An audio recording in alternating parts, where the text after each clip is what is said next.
So, Captain Ennis, are we okay? Yes, Can we start? please, everybody welcome and shut up and behave yourself. Okay. I'm not a professor. After this introduction, I have nothing more to say. The only thing is about the topic, and that this is a great honor of us to have the traditional code, the Beachnote by Yale, Patt. And this year is going to be about very interesting topic, about political correctness, coming from Yale. That's what we want to hear. Yale, please. But that's not bad. That's the shortest that the Bulgarian has ever done. Okay. There's some people standing. I don't recommend standing because I tend to be pretty boring, and if you're standing and you fall asleep, you'll fall down and hurt yourself. So you're much better off if you're sitting rather than standing. It's never been boring if you felt something. The reason for the Beachnote is Stomatis, who started this conference. And a lot of the conference is still in the tradition of Stomatis, who could both spend the morning arguing passionately about some technical matter, and then spend the afternoon and evening drinking and enjoying each other's company. And so you notice that we still do that at SAMOS. Stomatis always wanted to have a keynote on the beach. But the problem with that is that on the beach we don't have PowerPoint, and he could never find anybody foolish enough to do this without PowerPoint. Until I showed up and I said, sure, why not? Since I've never figured out PowerPoint anyway, I may as well do it. The other challenge is, so the Beachnote is in honor of Stomatis. I refuse to say in memory of Stomatis because in my view Stomatis is still with us. In fact, some of his students are still an important part of this. John, you were a student of Stomatis. Yep. Yorgi was a student of Stomatis. Carlo was a student of Stomatis. There are several people here that were students of Stomatis. I think I was a student of Stomatis also, although I didn't get my PhD with him. Anyway, so I say in honor of Stomatis, many of you have nothing to do with computers. You're the wife or husband or boyfriend or girlfriend of somebody who's here at the conference. So finding a topic that is not going to put you to sleep, it better not be central to computers. So, you know, we've done some of this. One year we did multi-core and mega nonsense, yeah. Which fortunately was more mega nonsense, and if you are in computers you understand that, you know, 80% of multi-core is mega nonsense. So, but finding a topic, and last year I just decided, screw it, we'll pick something that everybody can relate to, and my topic last year was welfare. Is it a good thing or a bad thing? You missed it, John. But the videotape is there, and I looked at it, it wasn't half bad, so I said, okay. This is not a keynote by one person. I know it's going to be at least two people, because Captain Giannis is going to interrupt whenever he feels it's important to interrupt. There he is, standing by the side. He keeps saying that he's not had any education, which is maybe true in a formal sense, but he speaks 7 languages. I speak 1. I'm an American, so I speak English. That makes me monolingual, I guess, or something or other. But so he'll interrupt, and any of you who want to interrupt are welcome to. The topic this year I thought we'd talk about is political correctness. Is it a good thing or is it a bad thing? And I have several anecdotes that I can start off with. They asked a question of Dershowitz, a law professor at Harvard, who's taken on some serious litigation. But they asked him, and when I heard his answer, I said, wow, you know, he's absolutely right on target. He says, I'm giving a lecture, and I come up with, I'm not getting through them. So I need to come up with an analogy that they can relate to. And so and I get an analogy, but now what I got to do is ripple through my brain all the different groups that might be offended by my analogy. Because if any one of them is offended, then I can't use it.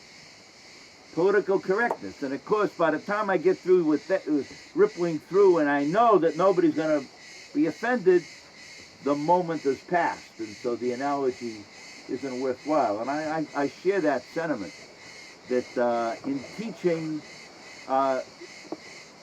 forget about political correctness. When I was teaching at the University of California, which is 25 years ago now, actually I had Ed Lee in class, which we reminded each other of earlier today. It was more than 25 years ago now, 28 years ago actually.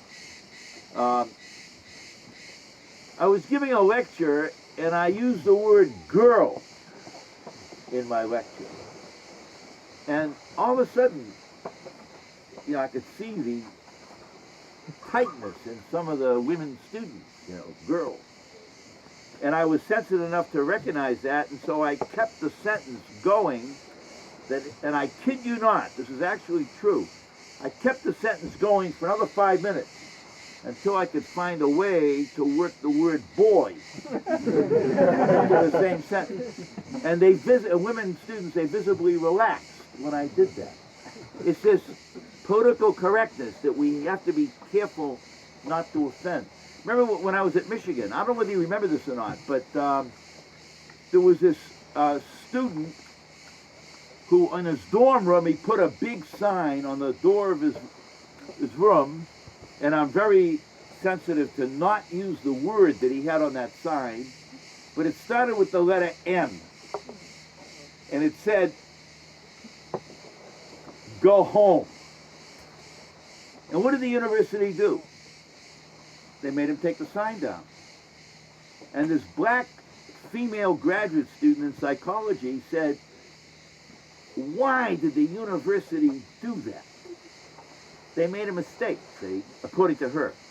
They said, let him keep the sign up there, because then everybody can see the sign, and go home. And they can say, why do you have that sign up there? And start engage him in dialogue. And maybe actually disabuse him of some of his inherent, qualities. When you admit a bigot, so her point was when the University of Michigan admits a bigot to the university, shame on his parents. If we graduate a bigot, shame on the university. Recently, I had an incident. In fact, there's a lot of women here, so I'd be delighted to get your response to this. Most of you have never been in my classroom, so you don't know how boring I can get. But what I try to do is come up with mechanisms that the kids will remember years later, that the concept will be drilled into them. One example, now this is a computer thing, but I'm going to do it anyway, because it does relate to humanity. The difference between privilege and priority. And it gets confusing in the beginning because people see fire trucks go through red lights and nobody stops them, because they got to get to the fire. So they have the privilege of running the red light because they have the urgency, a priority of getting to the fire.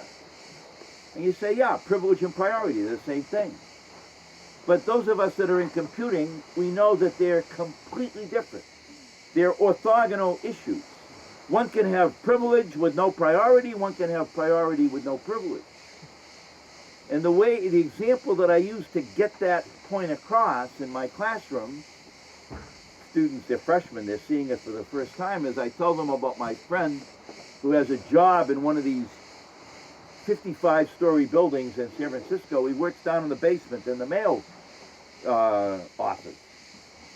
And his supervisor comes to him and says, take this message to the vice president whose office is up on the 55th floor. Sure. So he goes up to the 55th floor, takes the elevator all the way up to the 55th floor, and he knocks on the door, and he has to wait because the executive vice president is busy with somebody else, and he waits. Finally, he says yes. He says, I bring you this message. So the vice president says, thank you. The end of it. Now he has to go back down to the mail room.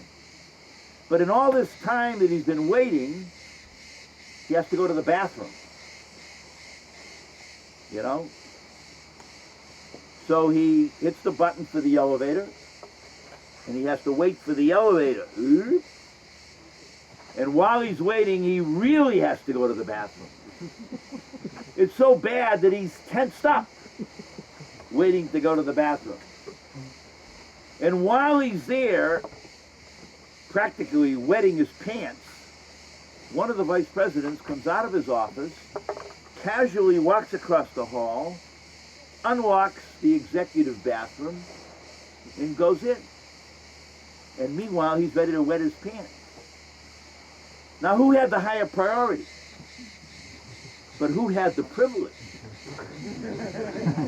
And that's the example that I use, and 10 years later, former students, they send me emails thanking for my course, and they remind me about the difference between privilege and priority. You remember the mail clerk who had to go up to the 55th floor. So what I'm about in teaching is trying to come up with examples that 10 years later, that the point will be nailed home. So this year I had an example. I've had this example for many years, but this year, for the first time, it actually came to a head. And I'm curious to see what women think of this example. I know what the women who I've told it to at my university think. Trouble is, the women don't make the rules at the university, the guys do. And the guys are all about political correctness, right? So the example is natural language. You all know natural language. Languages we speak. English, French, German, Chinese, natural language. The computer can't work on natural language. In fact, the first step in taking a problem described in natural language to get it to work on the computer is to transform it into what we call an algorithm. An algorithm is a step-by-step procedure. But each of those steps have certain characteristics that are important. And one of those characteristics is what we call, the fancy word for it is definiteness. That is, the step has to be precisely stated so that there's no ambiguity whatsoever. Natural language is filled with ambiguity. So I'm teaching freshmen, and I want them to understand the difference between a natural language, like English, French, German, whatever, and a mechanical language, you know, like Fortran, COBOL, C, C++. Any other mechanical languages? In the 21st century? Yeah.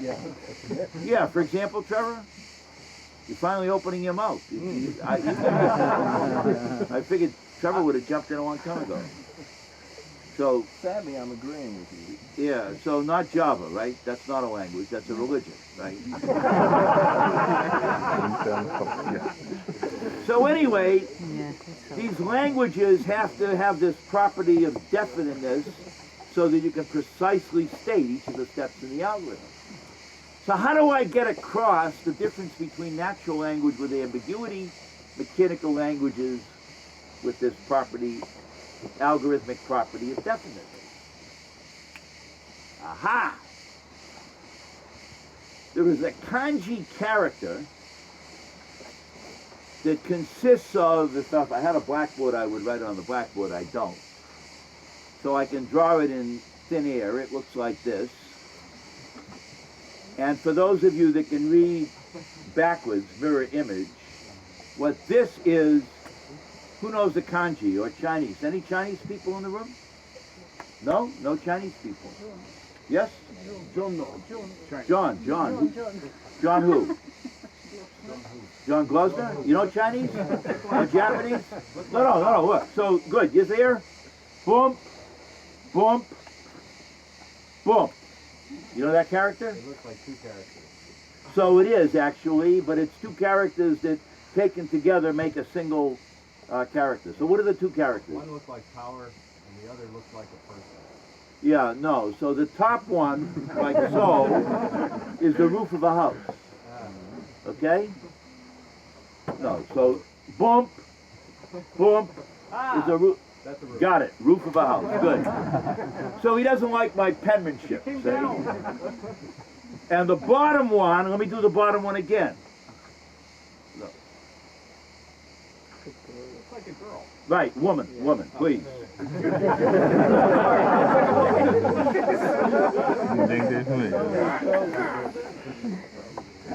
So a roof with a woman underneath, woman inside a house. So in China, so you know Japanese, right? Just a little. Okay, so in Chinese that word an has one meaning. In fact, it's a nice meaning. In fact, it's the an in Tiananmen Square. You know Tiananmen? Been there. Okay, and what's Tian? I don't know. Yeah, heaven. Heaven. Or heaven. Heaven. And an, Don't know. peace. And men, gate. So Tiananmen Square is the gateway to peace in heaven. Now, when the tanks came, well, we shouldn't talk about that, you know.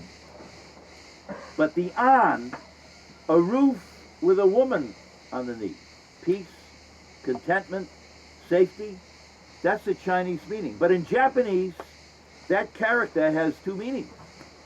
One is what I just said, woman inside a house, peace, contentment. In fact, in China, the symbol, I don't know, you know this one? Boom, boom, boom. No, public. Oh, gone. Public safety. Yeah. In fact, that's their term for the police department. Wouldn't it be nice if in my country public safety was the police department? Yeah. So, it's kind of nice, you know? A woman inside the house, contentment, safety, peace. In Japanese, that character has two meanings. You know the other one? No. Cheap, inexpensive. It's what you pay the woman for everything she does around the house. Now, this is not me making this up. This is the Japanese kanji language has a character. Roof, woman, means safety, contentment, means cheap, inexpensive. So which meaning does it take on? Depends on the context. That's what natural language is always all about, right? So that's the example I've been using now for the last, I don't know, 7 or 8 years since I found it. Now I could pick an example from English, my one language, but you know, the professor gets up there when he gives an example in English, boring. The white professor gets up there and writes kanji on the board, they remember it forever. So that's the example I've been doing. This year, I got a letter. I am doing a bad job providing what I am doing is providing a hostile environment for women by using that example in my classroom. And if I do it again,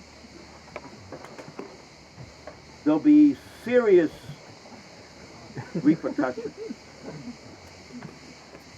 Political correctness. So what do you think? I think the guy's a jerk. You think the guy's a jerk? So what happened was a couple of girls, 17-year-olds, can I call 17-year-olds girls? A couple of young women, You gotta be over 50. freshmen, female freshman students, were apparently giggling about my example after class, and some woman administrator overheard them and wrote a letter to the dean saying, what are we doing allowing this sexist pig to be teaching we are trying to encourage women in engineering, and look what he's doing.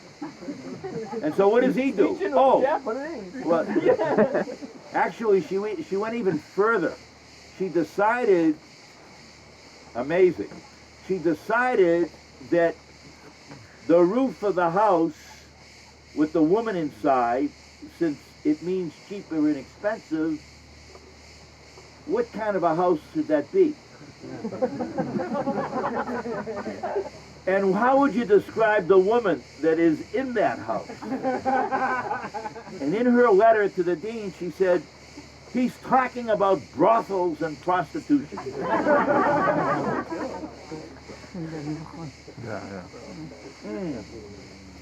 So the dean was about to remove me from the classroom. The department head said, shouldn't we at least find out what he really said?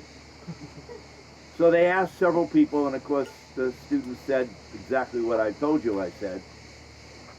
Never even occurred to me that I was talking about brothels or prostitution. I was talking about, laundry and dishes and, that sort of. Japanese culture, the language is old, so the modern age, the language doesn't keep up with the modern age. So, you think the dean is a jerk. In spite of me not using the terms brothel or prostitution, I was still providing a hostile environment for women. So the question I asked the women is, do you find what I did offensive? That's the first question. Yes, good. Why should a girl be in the house the symbol of peace? Why shouldn't be the men in the house symbol of peace? So you're asking the wrong guy. You have to ask so the first symbol, peace, you have to ask the Chinese people who invented their language and the Japanese people who invented their language. I didn't invent the language. I'm just telling you that if you see this character in Chinese and in Japanese, the meaning is peace. In Japanese, it has two meanings, which is important to my example because I'm trying to, one of the things about teaching is, it's not about teaching, it's about learning. They can't learn if they're not awake. So you have to make sure they're paying attention. The way to get them to pay attention is to say something that will get them to pay attention. That's why I use that example. So what I'm asking is, do any of the women find it offensive? If you do, I'd love to hear it. No. Yes? No? Anna, you find it offensive? No. All right. Yeah, go ahead. You find it offensive. You had a comment. Go ahead. I'm sorry, I can't hear you. I find it offensive that the dean listened to this woman and said something without even talking to you, and the woman's an idiot. Yeah, so I've actually never talked to the dean about it. I talked to the chairman, who then investigated it, and the upshot is the letter saying you provide a hostile environment for women. So I strongly feel that political correctness has no place in the university classroom. I don't think it has any place in our environment at all. I think that if somebody is really outrageous, we can deal with outrageous behavior. But most times when people say something is politically incorrect, that it's innocuous. It's not outrageous behavior, and you cut the person some slack. The person probably didn't mean anything by it.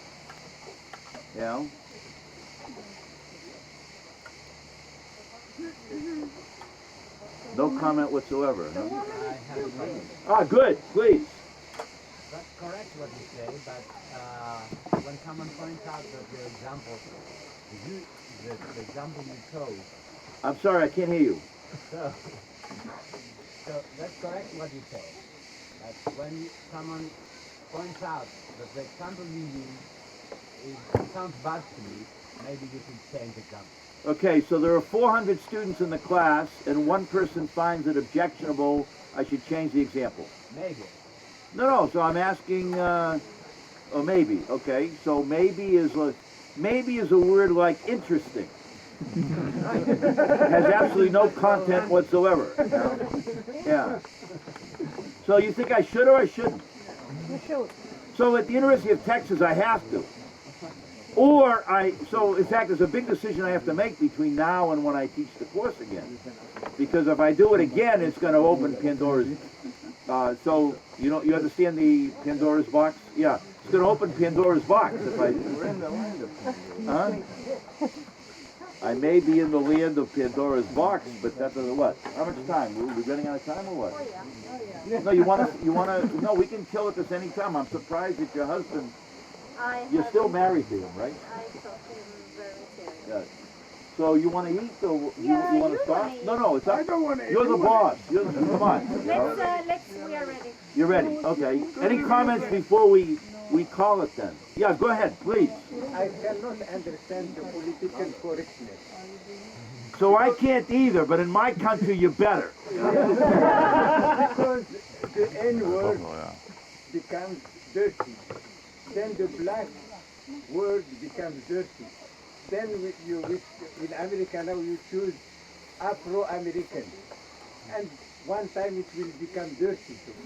So from one dirty word to the next, I don't see the end of political correctness. So I'm very careful now not to use the word that starts with the letter N. I wasn't always that way. I grew up and I was taught that's a word you don't use. Then I spent the summer as a summer intern when I was a graduate student at IBM. And they put all the summer interns up in this dormitory, and it took me exactly one night to realize I was not spending the summer living in that dormitory. So I'm standing there talking to this black guy, who was also a summer intern, and we started talking. He said, we can't live like this. So what the two of us did is we rented a house for the summer. And it turns out the rent was cheaper for the house than they were charging us to live in the dormitory. Then the next day he said, I got these two friends. He was a student at Tuskegee Institute, which is a black college in Tuskegee, Alabama. He said, I got these two friends from Tuskegee. They'd like to move in with us. I said, well, if you want to share your bedroom, that's fine, but I have my own bedroom. He says, well, we have the loft upstairs. They'll take that. So the four of us spent the summer together. The first time I heard the N-word in the group, I winced. One of the black guys said, why are you wincing? I said, because I was taught that that's a word you don't use. So he made it his job to get me to be able to use the word without wincing. In fact, by the time the summer was over, I was able to say, hey, get your black ass into the kitchen and do the dishes. It's your turn tonight. And when I said that, he was delighted. I've since learned that I better not use that word that starts with the letter N. Ready? I guess we're going to have to call it. Yeah, go ahead. Comment, please. I have a suggestion. A suggestion. Next year, you better use this example and also tell the story of the dean. And then you are sure everybody will remember. Enjoy the dinner. I hope it's dinner.